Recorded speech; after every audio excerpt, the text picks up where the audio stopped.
this epic review, I'll be talking about the MG34's history, how to put it together, how to work it, what it's made out of, and how it shoots. The MG34 was considered to be the world's first general-purpose machine gun and was the finest machine gun of its time, whilst under the deployment of a German army was first used by the Germans during the Spanish Civil War. The MG34 has an effective range of 2,000 meters, which is 4,400 feet, and has the rate of fire of about 850 rounds per minute, 15 rounds per second. It was light enough to be carried by a single soldier, giving it a substantial advantage over other machine guns. This is the closest one-to-one replica in comparison to the real steel version that you can find out on the market, and was assembled by our RedWolf technicians, even the gearbox and the motor within the pistol grip. This just goes to show that you are getting the best quality product. As you might have noticed, the length of the MG34 is a little bit longer than the box itself. It's because it comes in several pieces, of which I'll obviously show you how to put together. Inside the box is a manual and a battery, of which I'll get into a little bit later. You can remove the top layer of padding and you can see its naked body. We have the receiver and the barrel as one, the wooden stock, the magazine, and the bipod. You can assemble it in any order, but we are going to start with the stock. Put the end of a barrel on your foot or on the floor, it really doesn't matter. Put this spring on the end, and then insert the stock, apply a little bit of pressure, and start spinning it. You might want to press this lever, or else it'll stop it from turning. Music to my ears. Once you're done turning it clockwise, the lever should fit in the gap perfectly. Now to fit the bipod on, we have to make sure the top of the MG34, as you can see, this is the front sight, fitting into that section absolutely perfectly, as you can see. Now you can start spinning it, but the bipod catch will be blocking it, so you need to press that down, spin it all the way around, and you can hear a click when you release. Now that bipod won't be going anywhere. Locking the bipod in place is very easy. When you're running, you don't want it to jingle around. Just close it together and fit it into this section here. Easy as that. Now to insert the magazine, but first we'll need to lift up the top receiver. You see this steel part? We need to pull or push, depending on where you're standing or sitting, that, and lift up the top. First, hold the magazine in your left hand with all the cables sticking out the top. We need this hook around here, the curvature around this one, and then eventually this hook around this. This is the BB feeding tube that you fit into the hop-up chamber. Make sure it's securely inside. You need to tighten this screw so this doesn't accidentally fall out. You can find the hop-up right at the front of the gearbox, and you can adjust it with an Allen key. Once it's fully assembled, you will have a complete masterpiece. As I've mentioned before, one soldier is enough to lug this around, which weighs at about 16.2 pounds, which is 7.3 kilos. We were thinking of doing an accuracy test, but now that I've said that, what is the point of doing an accuracy test for a gun that is known for suppressive fire? You basically point it in a general direction and it should hit. First up, we have balloons.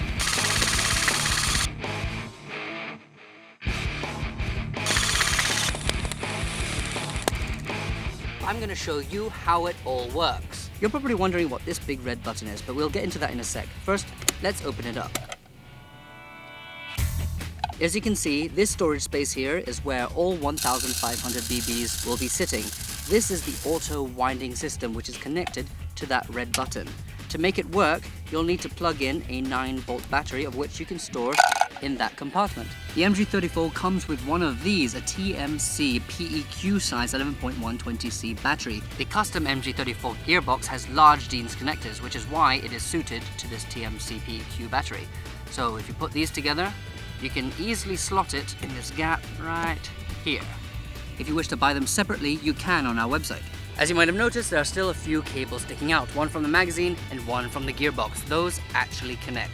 And once you do, you can start pulling the trigger, except you'll have a few seconds of blank firing as the BBs are still being fed through the magazine, through the tube, into the hop-up, and eventually out the barrel. If you don't want that couple of seconds of blank firing, this is what the red button is for. The feeding system has only enough space for good quality BBs, or else the feeding system won't work properly. Once the tube is inside the hole and the screw keeping it in place, you can press the red button to your heart's content. It is designed not to overflow. Another cool feature of the MG34 is that it has a quick change spring system. First, you'll have to remove 3 screws. One here, one on the exact opposite side, and this one. Once you remove those 3, you'll need to remove these 3 on top. And once you remove these 2, this section here and this here will fall off.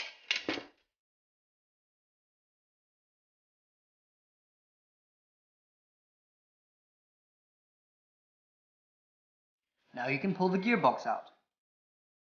Now you need to remove this pin, but be sure to keep your thumb here or else this will eject into your torso. Now you can change the spring to a stronger one or a weaker one, whatever floats your boat. Now to shoot something more organic.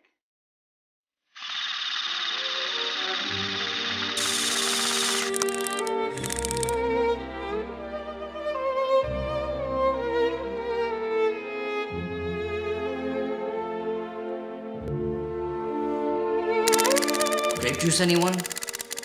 It's got flip up front and rear sights, and you can adjust the rear sight depending on elevation. A mock charging handle, which doesn't serve any purpose in the airsoft world, but it's nice to have it there. The bipod, magazine, the upper receiver are made out of steel. The grip is made out of plastic, and the stock is real wood. The low receiver and everything ahead is made out of aluminium. The barrel is coated in black and brushed to make it look like steel, but it is still aluminium. Lengthwise, it's about 124 cm, which is 49 inches. It has a 6.04 600 mm inner barrel, which is suitable because it has a high rate of fire.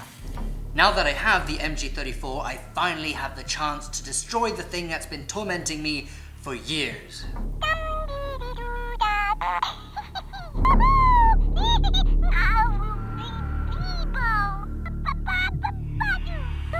You know what this is.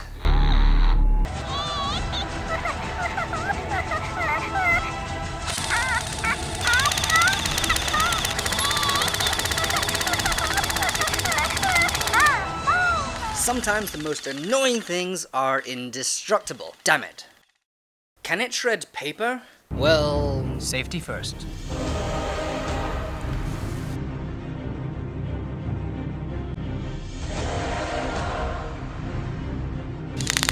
As I've said, the MG34 is a suppressive weapon. We did manage to cut the paper in half, but we emptied the entire magazine in the process. I said that I would give a shout out to my girlfriend that came up with the idea that I would be the next thing to be shot by the MG34. The person who will have the privilege of shooting me will be our in-house photographer. He has never fired an airsoft gun before, but I'm gonna test him. I'm gonna see if he can hit this can right here, right there, and maybe he can. He's only a photographer. Let's see how well he shoots.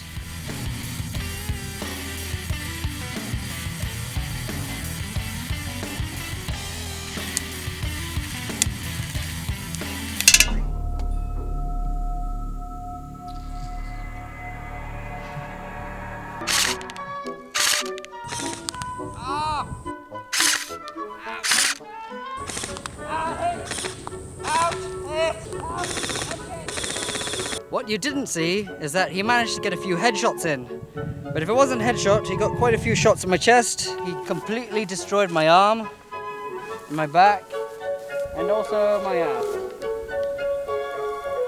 I hope you enjoyed that, because I certainly did. It didn't hurt as much as you think, but being shot by 20 BPs per second wasn't the best of feeling, considering the magazine can hold up to about 1,500 BPs, and that means you can rain hell on your enemies for about 1 minute and 15 seconds, emptying the entire magazine. Or you can lift up this flap, revealing a little hole where you can load BBs even while you're firing.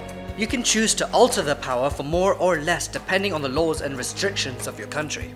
I would have liked to hear more of a clang after releasing the charging handle, but considering the MG34 already does so much, this is something I can live without. If you're a World War II fanatic or adore the MG34, this is something you cannot live without.